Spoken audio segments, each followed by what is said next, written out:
following show contains adult content. It's not our intent to offend anyone, but we want to inform you that if you are a child under the age of 18 or get offended easily, this next show may not be for you. The content, opinions, and subject matter of these shows are solely the choice of your show hosts and their guests, and not those of the Entertainment Network or any affiliated stations. Any comments or inquiries should be directed to those show hosts. Thank you for listening.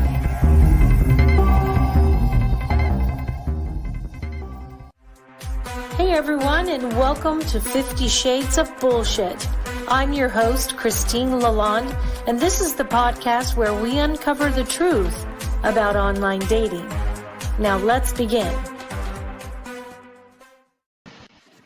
Hey, how's everyone doing? Happy? I'm Christine. I'm Gabby. And this is 50 Shades of Bullshit. This week, we are talking about dating a con man. And I think a lot of people associate the word con man with like someone scamming an old lady out of her money. You know, for me anyway, I think of the old, 80s, 90s shows where it's like, hey, this suave kind of guy comes up and he knocks on the old lady's door and he's like, hey, your roof needs fixed and let me do that for you. And then he cons her out of all this money. But I had to look it up. I wanted to make sure it wasn't up. Yeah, because I wanted to make sure that it wasn't just associated with money, like conning somebody out of money. So it actually means to persuade someone to do or believe something, typically by use of a deception. So if I'm using it like an instance of deceiving or tricking somebody, and that's what we're going to be talking about today is people who trick each other on dating sites. And, some of it is about catfishing where they pretend to be somebody else and never plan on meeting you. They're not who they say they are. That's catfishing. We're going to talk about that another time. And then there's an instance where it's like the romantic scamming, where they try to love bomb you and then they try to scam you out of money. That's not what we're talking about. Today, we're talking about guys who have actually pretended or deceived somebody into believing that they're somebody that they're not, or that they are a specific way. And I think personally, that a lot of people on dating sites and during dating pretend to be what they want to be. You know what I mean? Agreed. Yeah. I think there's something going on with my technology today. So if I lag or if it gets really bad, I apologize. It's been raining in Los Angeles, and with this bad weather, I get a lag in my internet. So my apologies if it gets bad.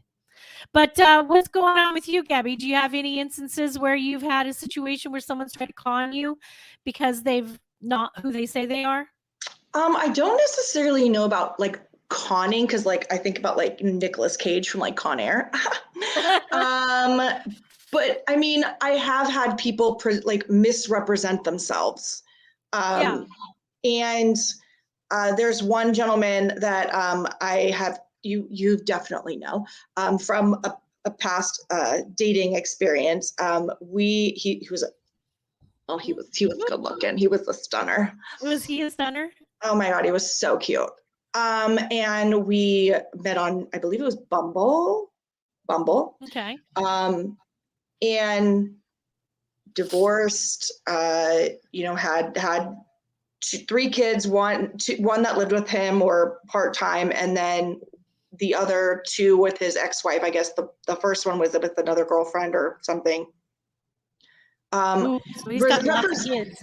Yeah, well, he 3, 40, divorced, but he represented himself, as a chef and, a businessman. And we talked for a while, really connected, like intellectually. I mean, he kind of was like, so he wasn't just, oh my God, he was checking those boxes, girl. And I was just like, hello, let's get the rabbi. Let's go. And I mean, truly it was, and he was almost like telling me what I want to hear. I want a relationship. I want one woman that I want to be with. I, I want more kids. I love to shower and spoil my woman. And, I respect and blah, blah, just the keywords, those highlighted words that every flippin' woman wants to hear. Yeah. Yeah. We all want to hear those things. So we'd been talking for about a month. And, he presented himself as very motivated and driven and a good, a devoted father. And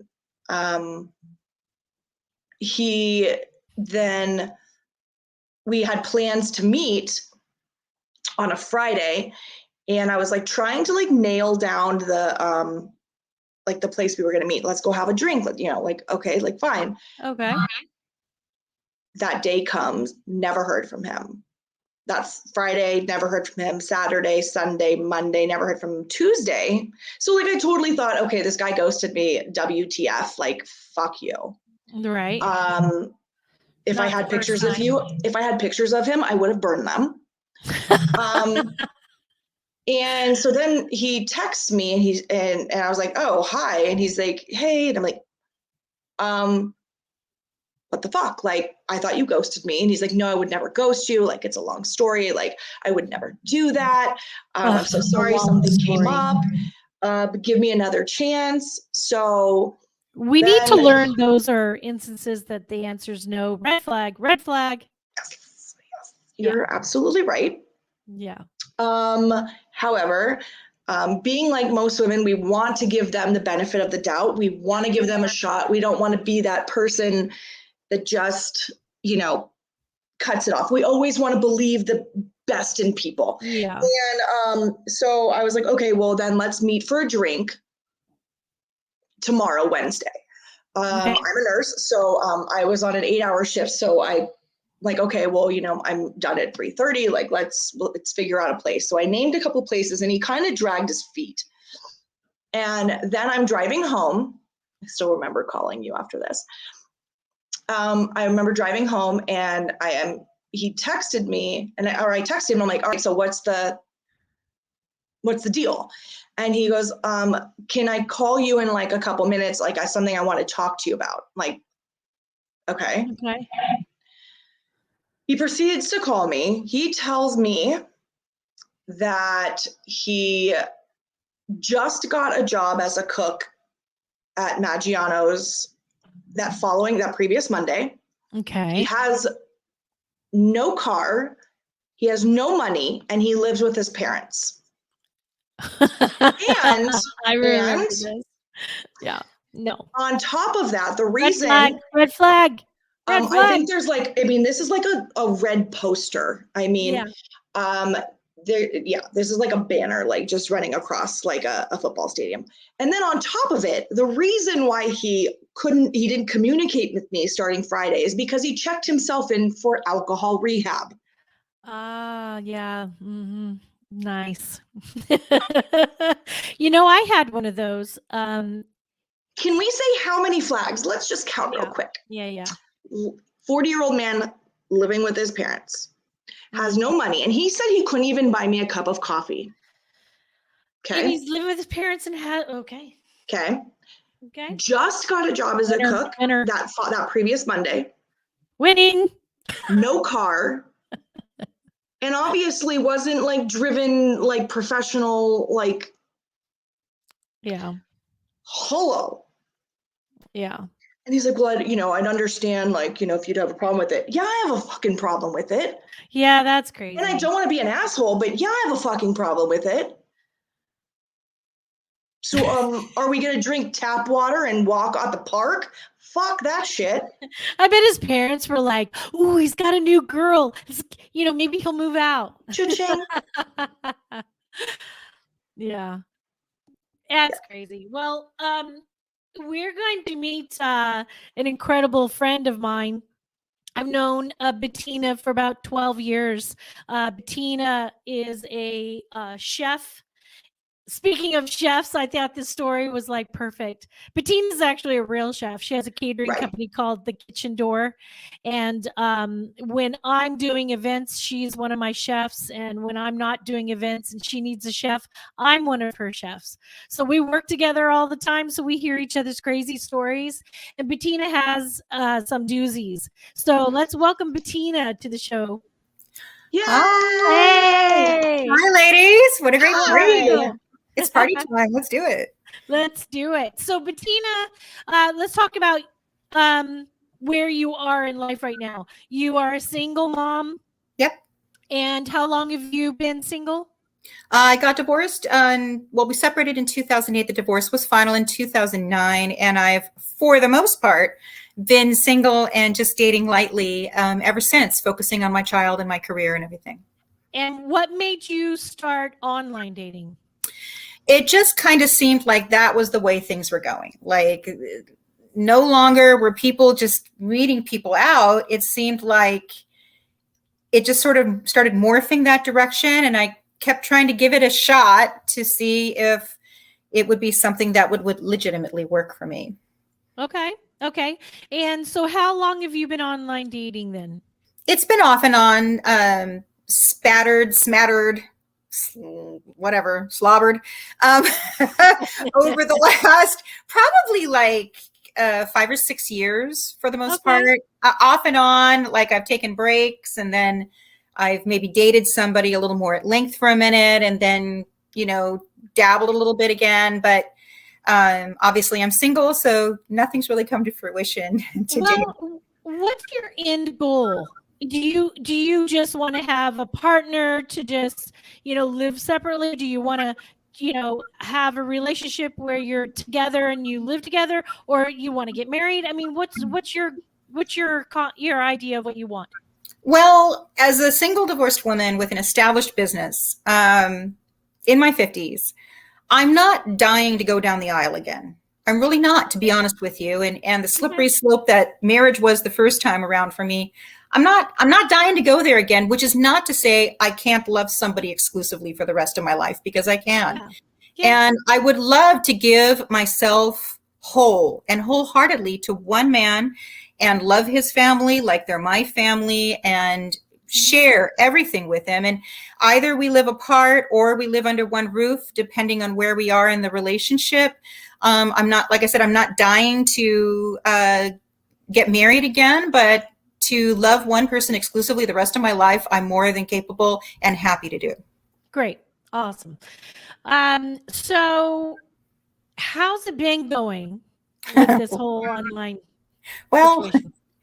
Well, it's just, we talk about 50 shades of bullshit. It's like, it's like the progressive spreadsheet of the walking, talking $3 bill. Like, I can't even believe it. And it just keeps getting worse. It's like they're getting better at being charlatans. It's like, now they're on their charlatan masters, before they were just graduating from charlatan hot, right? Yeah. So now they're just getting better. And it's been over the last few years, I've noticed the progression and how the con just keeps getting dialed up a notch. And some of them have attempted to con, like to see if they could move in with me or to see what kind of money I have or whatever. But for the most part, it's just been a energy of conquesting just to see if they can, or maybe trying to get me into a relationship because a relationship with someone like me would be good for their image to their friends and family, etc. So it just kind of depended on the person.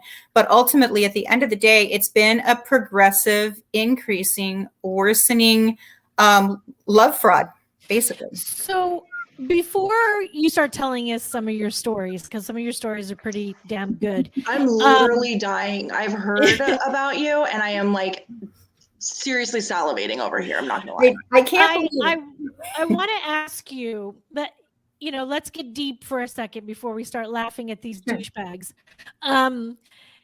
What do you think draws these kind of men to you?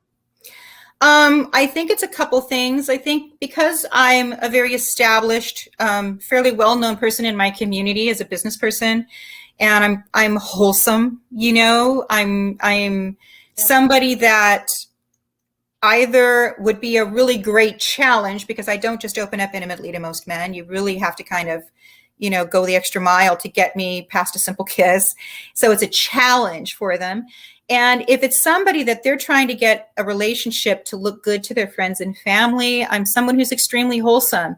Additionally, I have second chance itis. I really seriously do. It's not the second chance that's the problem.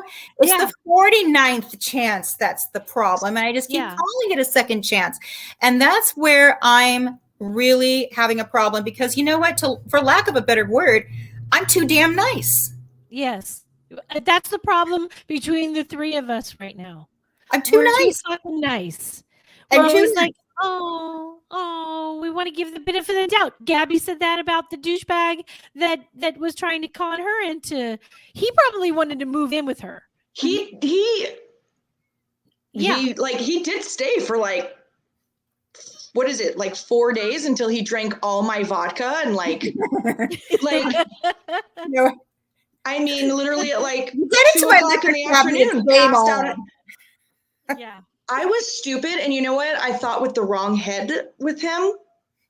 Right. I was like, I'm not like I can, not like I can save him, but like maybe somewhere along the lines, we have thought that we could save these men, make them better, make them nicer, make them smarter, make them, more successful. I don't know. I've had the same problem my whole life. So Bettina, I know that there was two guys in succession that you were kind of seeing. Right. You I know you weren't seeing them at the same time, but it was like it went one and then the other, and they went fairly quickly. Tell us a little bit about what happened with that. Well, there's been a couple of guys. There was one guy, I was taking a break from cancer treatment back in 2017. Oh, by the way, everyone, Bettina is a warrior. She has battled breast cancer, and she is a major survivor and thriver. So we want to give a couple of toots. Kudos for sure. I was a 7th grade lab frog for a couple years, courtesy of St. Joseph's Cancer. Literally, like I have goosebumps. Yeah, she's a badass. I really feel great. Badass. I really feel great. Whoever winds up getting Bettina, she's a keeper. So a couple of these guys, what happened? So I had one guy that I met. I was on a break from my cancer treatment and feeling pretty good. And I didn't think I was going to need a third round. And I'm like, okay, maybe I'll start talking to guys again. And all of a sudden I started talking to this guy one night, and he was all the way up in Roseville, which is like by Sacramento. And I'm like, how did you get on my algorithm? Right. And he must have moved his algorithm down south for a minute, maybe to try and like find some girls who were long distance. We talked for a while and we ended up meeting up and hanging out, but I wasn't throwing myself at him. And just because we meet doesn't mean I'm going to hop in bed with you. I'm, right. Only your character over a period of time is going to impress me enough to that's it. Right. Yeah. So we ended up dating a little bit, and it turned out this guy, the whole time he's talking to me, and because he lived at a distance, it wasn't coming to the fore. He was moving another woman into his house the whole time he was courting me. And he courted me for about 3 or 4 months. And he had a woman moving in his house. And then finally she confronted me. She found out about me, or something happened. I forget what the heck. And I got this like hostile phone call in the middle of the night, or text in the middle of the night. And I ended up talking to her, and I talked to him and let him know. And then he tried to get me to serve a restraining order on her. I'm like, dude, this is not my circus and not my monkeys. Okay. You just, you two go, get in a pile of grease and bones on your own. I'm just a girl who went out with a guy from Sacramento who bought me a few beers. Okay. Deal. So there was that guy. And then about, I don't know, maybe about 9 months later, this was after I finished my last round of cancer treatment, I met a guy, and he was more local, and he had a public servant job, and he was working for a municipal service in upper management. And he was kind of oafy cute, you know, and we had a really good attraction. And we were dating, and it was right around Christmas. Cuffing season. Fucking don't date people around Christmas because they're just there to get like a hookup for Christmas and New Year's, right? Yep. And so apparently I was a cuffing season chick, and unbeknownst to me, I'm dating this guy, and all of a sudden his time he can spend with me and the way he's able to see me and if he's able to spend the night or not started changing up. Things started getting a little wonky, and I couldn't figure out why. And I was going to break up with him because I just kind of felt like he wasn't able to put the kind of effort in I'd like to see. Even though we had a great start, it just kind of started, he just started getting super inconsistent and a bit shady. And so he was like, no, you know what? I want to stay. I want to be here. I'm really into you. I want the exclusive monogamous relationship. This is what I want. I want us to be exclusive monogamous. And then he goes on to say, can we get an STD test done? And I'm like, okay, well, I'll go to my doctor. You go to your doctor. Let's make appointments on the same week and we'll have a glass of wine and show each other our tests. All right, if that's what you want to do. He goes, oh, well, I know that my former girlfriend was faithful to me. So, you know, I had a negative test when I was with her. So I don't feel like I need one again. And I said, well, listen, I met you on a dating site. He wants you to take one. Yeah, and I said, it's no good unless we both take them and take them in the same week. It's pointless. Damn straight. So if we're going to do this and we're going to do it that way, fine. But then we both have to take them on the same week. Yeah. And so then it was kind of funny because that was a night I was going to maybe kind of send him on his way because he was going to bail on the date. I had driven 6 hours round trip out of my way to create a time space for us to have a romantic dinner at my house, to spend the night together, to have a nice morning. And he was going to bail that night.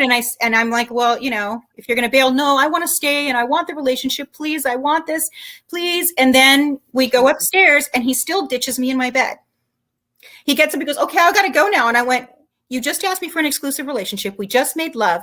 And now you're going to go, well, I have to help my friend with a French drain in his yard tomorrow morning at 9 o'clock in Montecito. Now, Montecito is about 10 minutes from this guy's house. And I'm like, you're going to go help your friend with a French drain in his yard tomorrow morning, 10 minutes from your house, and you're going to leave now and it's 8 o'clock at night? You know, what's up? What are you doing? He goes, oh, I just want to get a good night's sleep. I said, you just told me how good you slept last time you were here. Oh, well, some people remember conversations differently than they happened. And I'm like, what the hell is going on with this guy? So I saw him like one day next week. Then he tells me he has to go out of town on business. Now, legitimately, he comes back in town. He's supposed to come over to my house for a dinner. And at this point, I'm officially his girlfriend because he's asked me for the relationship. I already got my test results back. He still hasn't gone for his tests, supposedly. And legitimately, he had an emergency at work. He works in public works and, you know, and hold on a second. Yeah. He insisted on you getting a test, and yet without it, he still slept with you? Yeah, we still used protection that night. What the fuck? So he didn't get his test done like he was supposed to. And then he comes back into town and he has an emergency. And so he cancels the date and he gets on the phone with me. And he goes, hey, I'm going to have to cancel the date. I have an emergency up here, as you know. And he legitimately did. It wasn't like he didn't. And I'm like, oh, you know, that's too bad. He goes, but I'm going to miss my dinner with you. And I wanted that dinner so bad. And I'm so upset. And I'm like, well, where are you working out of? He goes, I'm working out of such and such office up in Santa Barbara County. And I went, oh. And so I talked to my friend Laura and she goes, why don't you make him that dinner and bring it and don't look for him, but make the dinner, leave it at the front desk, let him know you brought him his dinner and wish him well and be a supportive girlfriend. Maybe this guy's just having a hard time coming out of his shell. You know, maybe if you show him that giving, loving side of you, maybe he'll realize, you know, that it's safe to open up to you. So, okay. I make him the damn Chateaubriand. And, you know, the beautiful Chateaubriand dinner. Right. And I bring it up to him. That's classy shit because I don't even know what that is. It's beautiful. It's a tenderloin roast and it's beautiful French style. So I drove it 2 hours in a storm in what a drive would normally take about 20 minutes. And it took 2 hours in the storm. I left it at the front desk. It was in my professional packaging. So it looked like Easy Cater dropped it off, right? Had his name on the top. And I just texted him. I said, hey, I don't want to bother you. I know how stressed you are, but I hated for you to miss your dinner. So I left it for you at the front desk at the emergency office. And I just want to let you know that I'm behind you and I care about you, and I'm sorry you had to miss dinner. Okay. Can I marry you? Right. So I'm driving down the road and it's 45 minutes later and I get a text from him. Well, I don't know where it is. Maybe they thought it was a bomb, so they threw it in a wastebasket. I said, Bomb. if it was a bomb, there would be sheriffs and dogs and maybe an ABC News camera on it. Okay. No, it's not a bomb. Oh, well, I don't know where it is. I don't know where it is. And he says, I think you caused a scare up here. And I'm like, and by the next week, he had ghosted me. He had ghosted me. And what I found out was that he had a girlfriend. A girl that worked for him was best friends with this girl. That's how he met her. Every winter, she goes away for a month to visit her family. She grew up right by the Mexican border down in South Texas, like she's Tex-Mex. And they had an argument before she left. And he started dating me.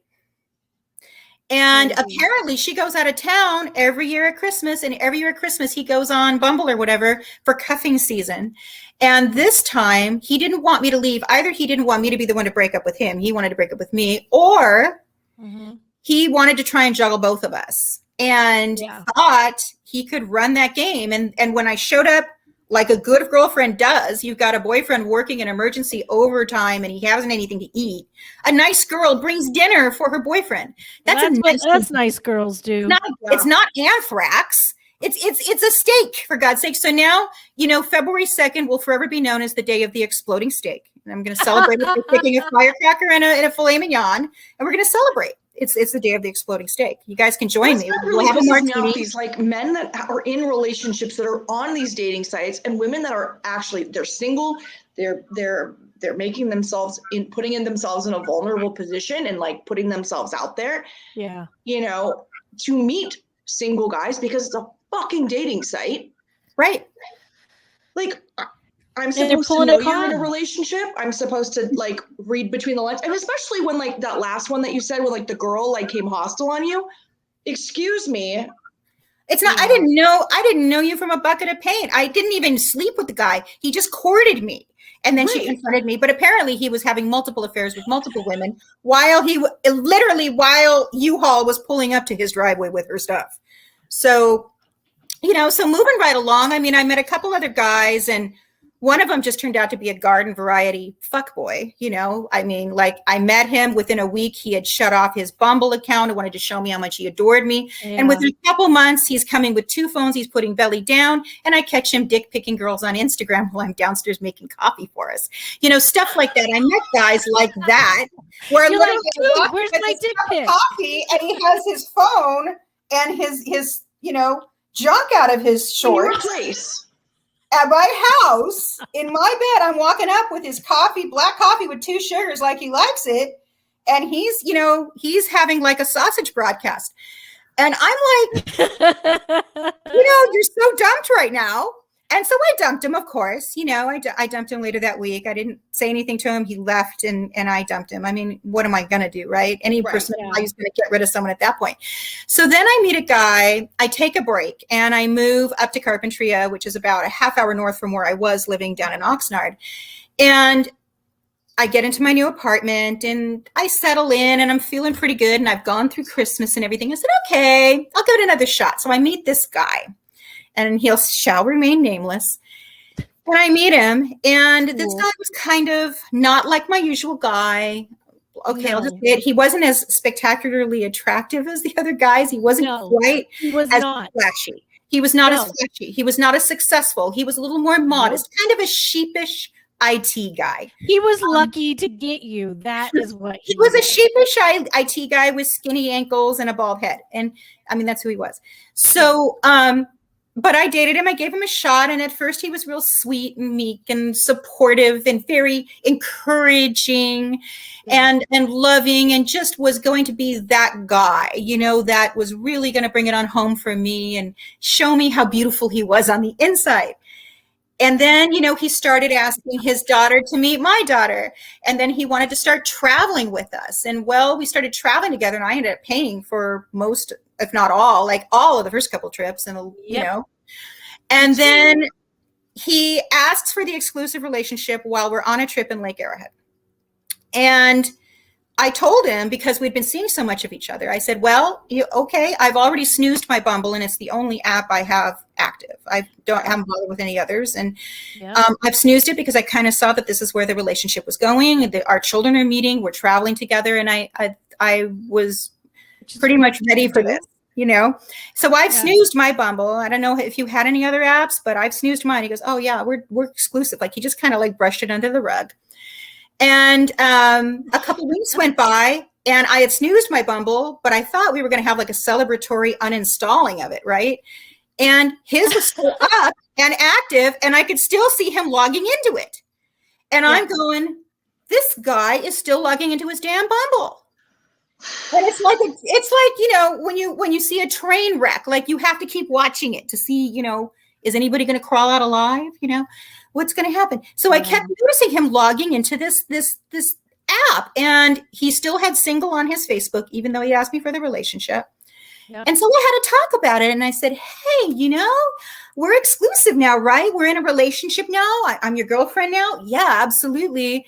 And I went, okay, well, gosh, I noticed that I've removed my relationship status. I'd not say I'm single anymore. I haven't said anything else, but I thought I'd talk to you about it first.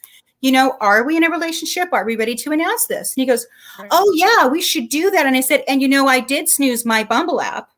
I did snooze my dating app. And he goes, oh yeah, let's go ahead and work on the Facebook. And then he swept the Bumble under the rug again, right?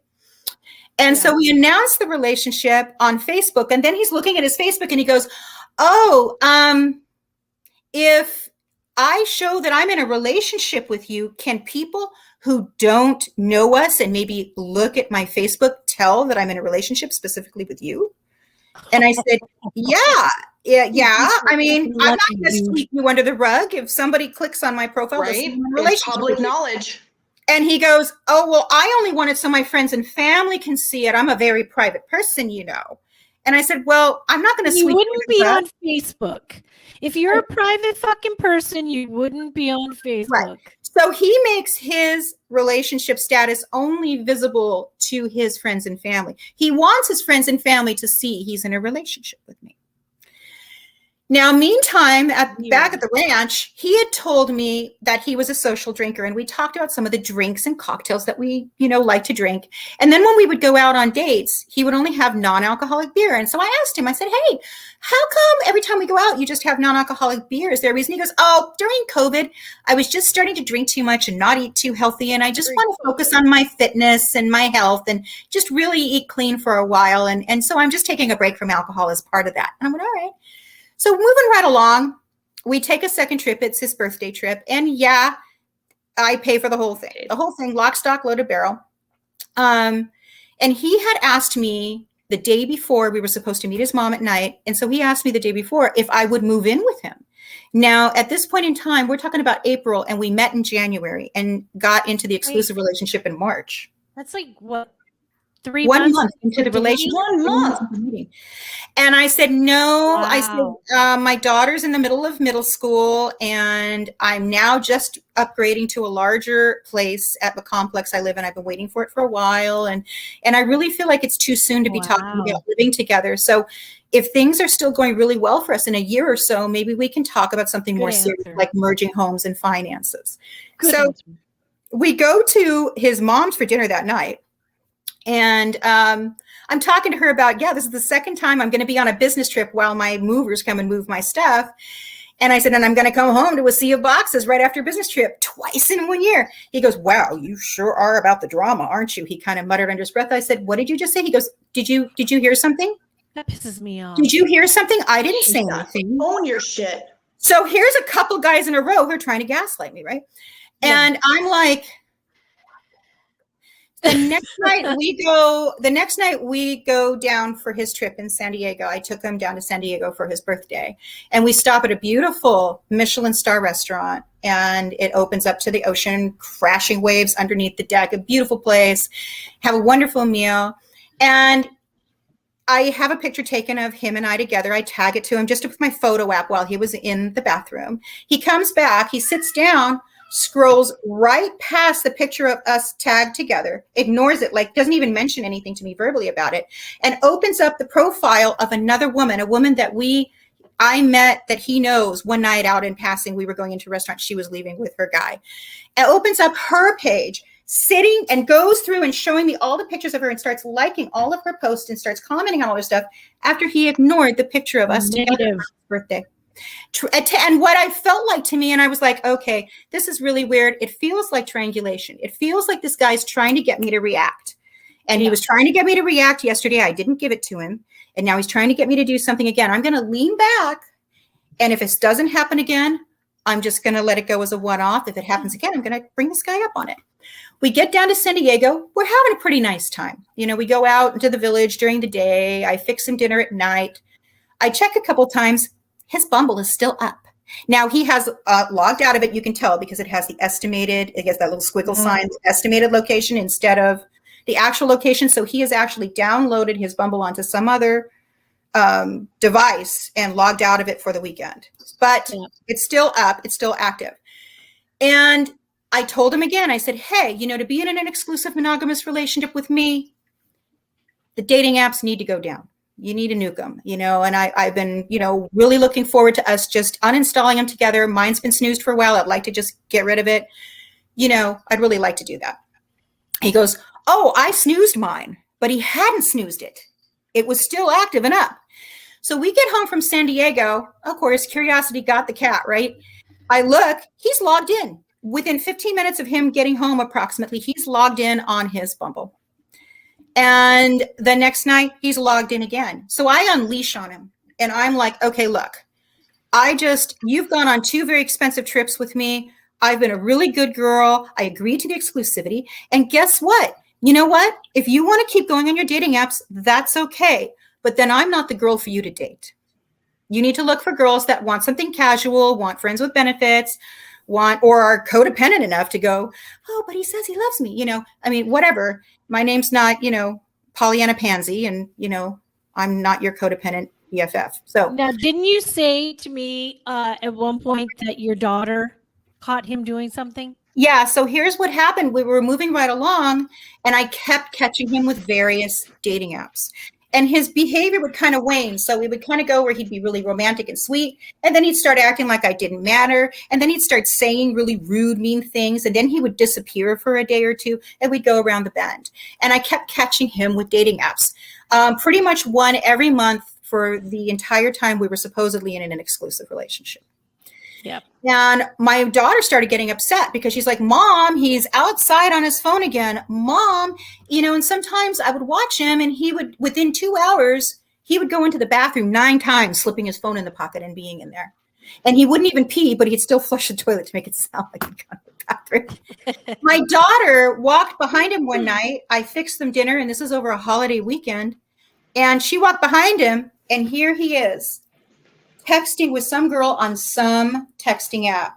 So in comes the texting app, conjunction with him not shutting off his dating apps. Basically, one every month, we were supposedly exclusive. I caught him with various dating apps on his phone, active. And she caught him texting, you know, eggplants, Slurpee face, whatever. Gross. And she had to come to me and tell me that she caught my boyfriend texting with some chick, obviously not platonically, in my house while I was inside washing the dishes he just ate off of. Here we are back to Mr. Dick Pic on Instagram, right? Well, so I really was getting pretty upset. And I caught him with yet another dating profile. He kept doing disappearing acts where he would just disappear for a day and not communicate. Or I would call him and he would pretend to be talking to his daughter instead of me. And pretending like he's talking to his 10-year-old daughter. Oh, hi, sweetie. I'll see you tomorrow and tuck you in. Yes. And when he's talking to me, you know. And I'm like, who are you with that you got to make it sound like you're talking to your kid instead of me, you know? And I finally one week, I just had rather had enough. He was very dismissive. And I could tell he was talking to someone. That was one of those weeks he was darting into the bathroom with his phone. That Sunday, he goes, I'll be right back. He actually left his phone on the coffee table and he went outside and started talking on his remote watch. He was like on communicating on his remote watch. I can't talk right now. I'm at a friend's house and I'm hanging out with friends right now. Wow. Well, you're lucky to have gotten rid of that tool. Yeah, and that's the thing. So where we're getting into now is that I was on the side of actually being the primary partner, someone I thought wanted an exclusive relationship with me at one point. And here I am, the primary intimate partner, and here he is running game, going on dating apps, going in the bathroom, going on texting apps, maybe having burner numbers, being on WhatsApp, being on whatever, Discord or whatever he's on. Can I give my opinion on what I think that was about? He honestly, you gave him a lot of benefit, and you accepted dating a guy that really wasn't worthy of what you were giving him. And I think he liked the attention. Mm-hmm. And I think that he might have been not only addicted to that attention, but when he, getting it from one person wasn't enough, and he had to keep going on and keep getting the accolades and keep getting, Yeah, he wanted to get that attention. And additionally, one of the things that made me really pissed at him was I found out he was actually in AA, but routinely falling off the wagon and was actually a full-blown alcoholic. He did the Ben Affleck. It's the Ben Affleck shuffle. I've been an addict and an alcoholic for 30 years, but it's your fault I'm drinking because we're fighting. It's your fault I'm drinking. Right. That's what he started doing to me. We started having conflict because I kept catching him on dating apps. He kept doing disappearing acts. He would say and do very rude and dismissive things. And when I'd say something to him about it, it would turn into a full heated argument because he would try to flip it on me and make me the problem. And then he would blame me. He'd go disappear and supposedly go drink. Now, who he was drinking with, what happened after they drank, I don't know. Right. But we can put two and two together because he's on these damn dating apps. And I think so I'm guessing you never got that STD results from him. I'm going to tell you this right now. So I had my STD results from the first guy, the public service guy, and I wasn't with anybody. And then when I met the next guy, Mr. Candid Eggplant, we'll call him that. Mr. Candid Eggplant, I got a test after him too, because obviously he wasn't 1,000% faithful. No. And I did also go get a test after, Mr. Oh, look, another dating app. I did get a test after him too to make sure I was healthy. And on part, because he's an addictive personality, I think there's a part of him that was very addicted to something about those dating apps. Like, because he kept there are a lot of people addicted to it. Yeah. See, there's like that expression, there's plenty of fish in the sea. But I feel like with dating apps right now, people are fishing with multiple poles. So they'll catch they'll catch a fish, and it will be a great fish. It will be a great woman, but they're always wondering, is there a better one on the other poles? Mm-hmm. So or what if this one leaves me? What if this one leaves me, and then I'm going to be alone for 5.4 seconds? Exactly. Should I just keep checking those other poles just in case? Well, right. And also too, it's they're older. They've lost some hair. Maybe they got a little bit of belly going. Maybe they're not, Long John Silver. Let's just put it that way. And just saying. We know lots of those. What the fuck? So maybe they just need that constant pumping because they're not coming from a space of being internally sated. I've been single. I'm happy single. I've been single doing my tantric meditation and take my 5-mile run. I'm happy. I don't freaking need. Yeah, it's nice to have a man next to you in the morning when you wake up. Yes, the intimacy is great, but I don't need it. Well, Bettina, we time flies when we do this show. If I ever want the hour to just go fast, I should just get on the phone with you guys. Yeah, because I'm a full moon. So real quick, there's only a couple minutes left, and I want you to tell me about this dude that you just were communicating with. You got to do it kind of quickly, but I'll do it real quick. Tell me what happened. I meet this guy online, and he really wants to meet rather quickly. Like, we didn't have much of a conversation, but we live really close. So I met him out for wine, and we talked about my business, and then his business just seemed kind of shady. It wasn't adding up. I give him my card because I have a business and it has my name and my phone number on it that belongs to me. When he first started texting me, the text would not go through. And so I had to text him. And what I found out was the phone number he was texting me from was hitting my spam shield because it was a burner number. burner. It wasn't an actual billed phone number. It wasn't an owner number. So my spam shield knocked it. And I had to actually text him for my spam shield to start allowing texts through.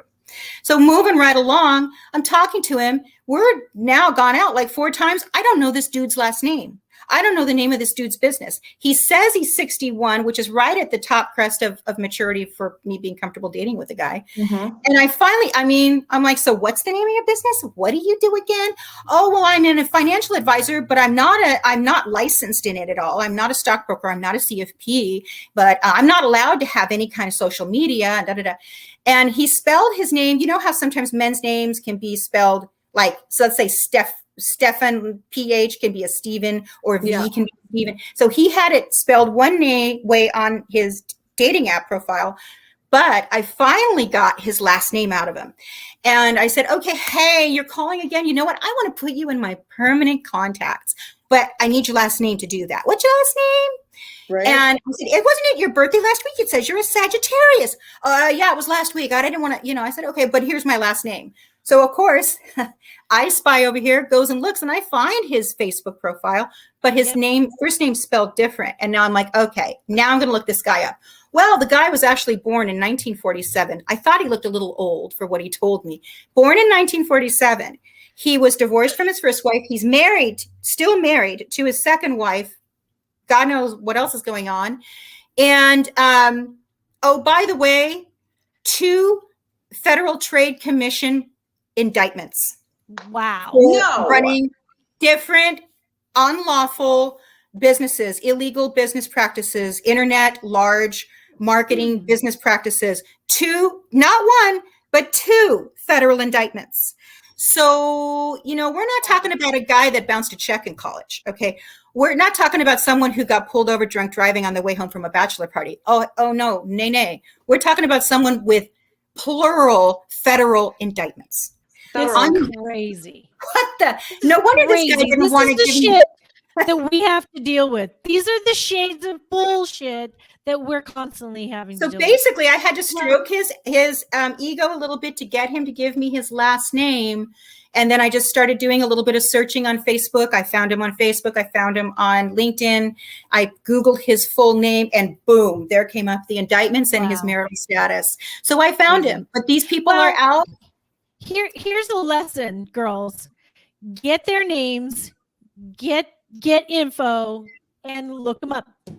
It's the only way to protect ourselves. We've got to look them up. And people are like, oh, you checked me out, or you were watching when I was online, or you did a trace on my phone number. You're so psycho. No, you know what? I'm not psycho, but I'm crazy like the fox now. And guess what? You guys made me that way. So if it isn't a monthly billed phone number, and if they're in upper management or they have a business, they have a card on them. I'm sorry. Yep. No, they have some kind of social media somewhere. True and story. If they're not going to give you their full name and their place of business and call you on a proper regular billed phone, then they're out of my universe. Boom. That's it. Because if they have something to hide, I don't have space for them. I'm transparent and open and on the table 1000%. Love me or leave me. Exactly. Well, Bettina, I hate to go because this is such a fascinating conversation. You were amazing. I really appreciate you today. You have so many amazing stories, and we're going to have you back. So prepare yourself. But wait, there's more. Thanks for always co-hosting with me. You are so fun, my bestie. And so I just want to thank everybody for showing up today, for listening to the show. It really warms our heart, especially in this holiday season, that you're spending some quality time with us. And I just want to say, come back, see us next week. We've got a killer show next week. And until then, same place, same time, same everything, except for different people to chat with.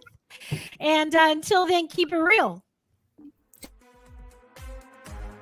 If you enjoyed this episode, please share with your friends, like and follow us on Instagram at 50 Shades of _bullshit and Facebook at 50 Shades of Bullshit. Thanks so much for listening, and we really hope to see you again next week.